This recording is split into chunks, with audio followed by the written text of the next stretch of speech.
सभी को नमस्कार। करियर फर्स्ट चैनल पर आप सबका स्वागत है। आज का डिक्टेशन लिखने के लिए तैयार रहें। Ready, start. अध्यक्ष महोदय, किसानों को ऋण सहायता और अतिरिक्त ऋण सहायता की सुविधाएं उपलब्ध कराई गईं।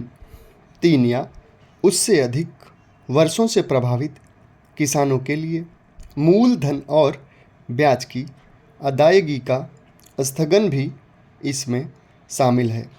रबी की अधिकतम पैदावार प्राप्त करने के लिए नीति अपनाई गई है। हमारा हमेशा से यही विश्वास रहा है कि राष्ट्र तभी मजबूत बन सकता है जब कृषि और किसान मजबूत होंगे। खाद्यान्नों में आत्मनिर्भरता की ओर हमारा प्रयास बड़ा कारगर साबित हुआ है। हमने खाद्यान्नों के बड़े बफर भंडार बनाए। इनसे हम मुश्किल हालात पर काबू कर पाए हैं। चावल उत्पादन के विशिष्ट कार्यक्रम के अंतर्गत पूर्वी राज्यों में हाल के वर्षों में चावल की उत्पादकता में वृद्धि हुई है।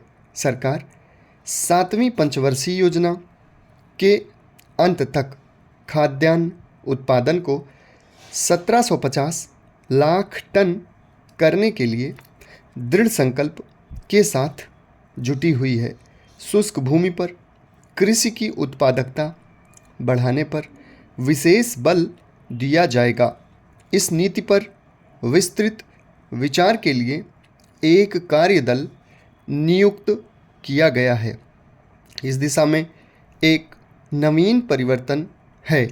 कृषि जलवायु क्षेत्रों के आधार पर काश्तकारी की योजनाएं बनाना, सूखा राहत के लिए आवश्यक धनराशि बजट में निर्धारित की से बहुत अधिक हो गई।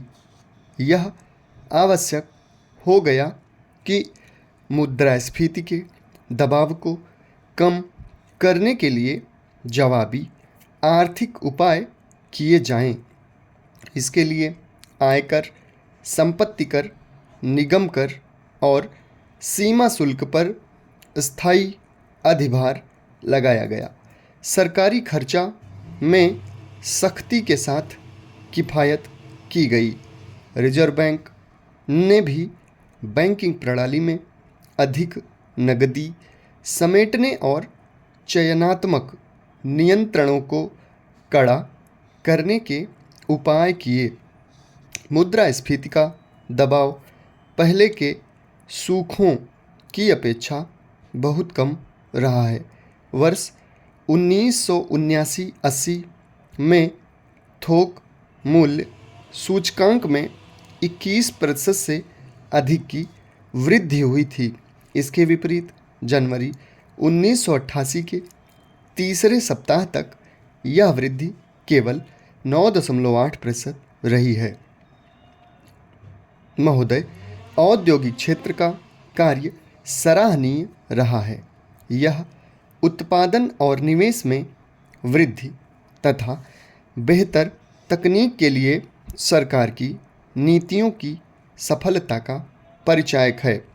हमारे औद्योगिक श्रमिक विशेष प्रशंसा के पात्र हैं, जिन्होंने उत्पादकता बढ़ाने के आह्वान पर अच्छी प्रतिक्रिया दिखाई। गैर कृषि क्षेत्रों में सूखे के प्रभाव सामने आने पर पूरे वर्ष में आय के 8% से अधिक होने की संभावना है। इस अवधि में लघु उद्योग क्षेत्र ने औद्योगिक विकास की गति बढ़ाने में महत्वपूर्ण योगदान दिया है। बीमार औद्योगिक कंपनियां उपबंध अधिनियम 1987 के अंतर्गत गठित औद्योगिक एवं वित्तीय पुनर्निर्माण बोर्ड ने गत मई से कार्य करना आरंभ कर दिया है। समाप्त। धन्यवाद।